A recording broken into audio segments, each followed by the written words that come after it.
For photographers, balancing light is crucial in photography, but with a little bit of knowledge and Photoshop it can be made really easy. In this image I have a cat puzzle, and it is taken under two different lighting conditions. One was natural daylight and the second one was fluorescent tube. In the layers panel you can see there are two layers, and the first image I took was of this. I'm just going to turn it on, which is a balance card. A balance card allows us to balance out the light to make it correct.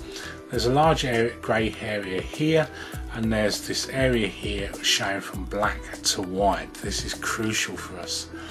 Now, the easy way to balance out light if it's under two conditions is we can use these boxes to balance out the light.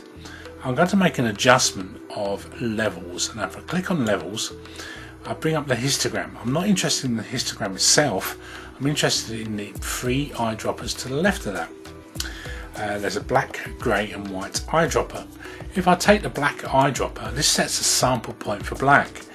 Here there's a black box. If I click on the black, you'll see the image toned down. If I click on the grey eyedropper, the 50% grey, I'll come to this box here. I click on that and the image tones up. And finally I take the white eyedropper to the white box, and you can see the card comes back into balance again.